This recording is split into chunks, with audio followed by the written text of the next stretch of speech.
Saya Novia, saya bundanya dari Kayla. Kayla tuh anak pertama kami, punya adik 2. Nama saya Harimula Muharram, saya biasa dipanggil Lula, saya pegawai swasta. Hamil Kayla tuh dari awal memang ada aja yang harus diceknya dari awal saya hamil tuh saya flag nggak berhenti sampai akhirnya dokter menyarankan saya untuk periksa torch waktu itu. Setelah saya periksa torch ternyata IgG dan IgM rubella saya tuh positif. Kalau misalnya kita lihat dari Google dan kita udah tahu bahwa ini adalah rubella congenital, dan kita juga udah tahu juga dari literasinya bahwa ini kemungkinan anaknya bakal seperti ini cacatnya yang tadi kemungkinan yang tadi ibu bilang juga seperti ini. Kami yakin bahwa ternyata kalau misalnya kita udah komitmen dan kita udah ikhlas dengan keadaannya Kayla nanti akan seperti apa, bakal banyak terbantukan.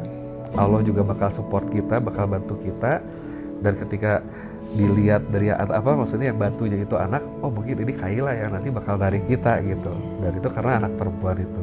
Singkat cerita, setelah 28 hari alhamdulillah pas baru pulang ke rumah ternyata dikasih lagi cobaan Kayla, pencernaannya tidak baik. Sambil berjalan saya coba tanya, dok, waktu pulang dari rumah sakit saya lihat pas nyusuin Kayla tuh saya lihat di matanya tuh ada bintik putih. Waktu itu orang tua kami bilang, itu karena mungkin kebanyakan sinar. Terus jujur kami juga sempat coba non medis juga waktu itu ya, karena ada ini kan Karena dokter Fetty waktu itu menyarankan kalau Kayla mau operasi harus di atas 4 kilo. Di atas 4 sementara kilo, Kayla iya. baru Masih 2,5 kilo kecil. kan.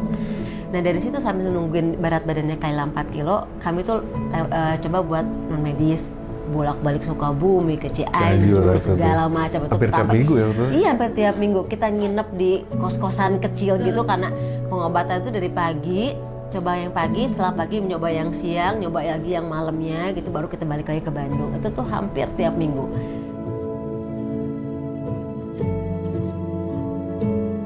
Perjuangan Kayla dari saya hamil sampai sebesar itu tuh saya udah selalu dipertemukan di titik, wah nggak ada nih anak nih, udah nih nggak ada. Dia sempat tadi waktu masih di aborsi, terus waktu pas kena sepsis, karena sepsis itu kan rata-rata meninggal. Akhirnya sampai di titik, ya udahlah yang penting Kayla tuh sehat, Kayla hidup gitu. Ada, udah, saya nggak peduli lagi, saya udah nggak pengen lagi ke dokter-dokter, udah gitu kan.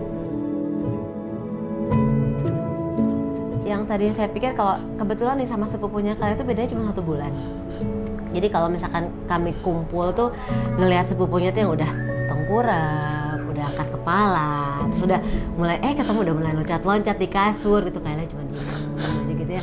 Leher, buat ngangkat lehernya dia nggak sanggup. Buat sekolah pun kami dulu nggak kebayang, apalagi pas tahu Kayla bakal buta gitu kan, bakal buta karena dia katarak, nggak lihat apa-apa. Tiap saya lihat dia tuh, ya Allah ini gimana masa depannya ya gitu. Ntar gimana dia ya, terus sekolah di mana, teman-temannya siapa, dia bisa nggak ya ntar kerja di mana. Aduh udah kebayang segala macam.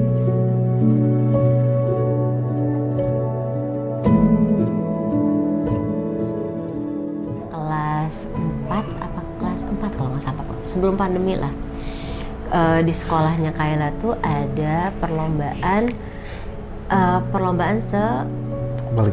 Cimahi, ya. Kota Madya Cimahi, dan buat SLB. Nah SLB-nya Kayla itu ikutan di sana. Dulu tuh kayak Paralimpik gitu ya? Iya Paralimpik. Terus guru olahraganya bilang sama saya, Bu, Kayla ikutan atletik ya? Nggak usah Pak, aduh jalan aja deh, udah susah, kadang ketinggalan segala macam, nggak usah lah Kayla mah saya nonton aja gitu kan. Nah akhirnya pas, ya udah Pak, saya ikutin aja gitu. Saya datang ke tempat waktu di Cimahi, lapangan di Cimahi itu, kebetulan wali kotanya juga datang.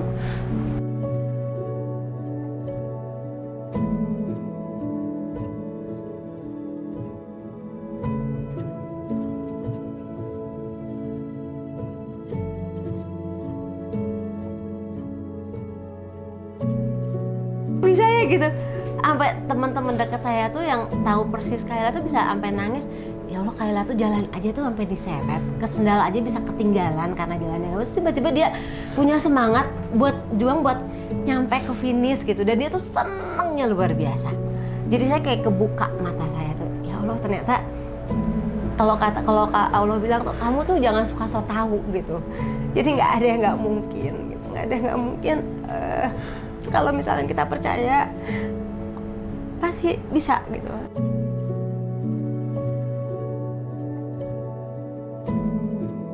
Kalau dari kami sih yakin bahwa anak itu titipan Allah dan nggak ada kebetulan, atau Allah itu nggak mungkin iseng ngasih kehadirannya Kayla dan anak seperti ini dalam kehidupan kami, dan kami jadinya selalu yakin bahwa ketika dititipkan pasti semua kebutuhannya juga memang sudah disiapkan asal kita mau berusaha. Dan kita juga sekarang bersyukur dan sangat mendukung sekali dengan adanya program Optik Tunggal CSR ini, karena justru kita bisa dapat kacamata dengan lensa yang teknologi Jerman yang terbaik gitu.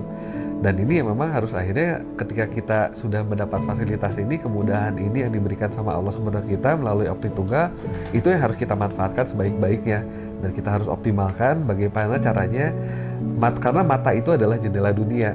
Karena dengan melalui mata, anak kita dan kita juga bahkan bisa mendapat berbagai informasi dan belajar berbagai macam hal. Karena melalui mata itu kita sekarang bisa melihat sesama kita bisa belajar dari bacaan, kita belajar bisa dari video, kemudian sosial media dan lain-lain. Justru mata itu adalah sarana kita untuk bisa belajar berbagai macam hal.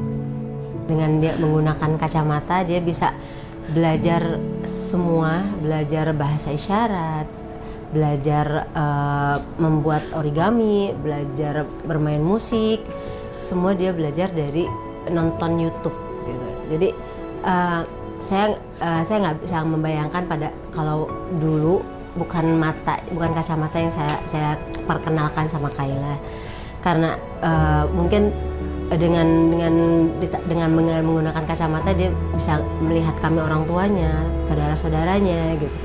Terus paling tidak kami nggak berharap dia kerja di mana, paling nggak dia punya usaha sendiri karena dia kan senang banget gambar. Jadi kami lesin lah gambar juga gitu. Terus dia bisa menghidupi dia sendiri, paling nggak dia nggak ditipu orang gitu, nggak dibohong-bohongin orang, tuh udah buat kami tuh udah alhamdulillah banget. Jadi jangan pernah putus asa, karena ketika kita berusaha kita selalu yakin bahwa Allah pasti kasih kemudahan dan kasih tunjukkan jalannya kepada kita gitu.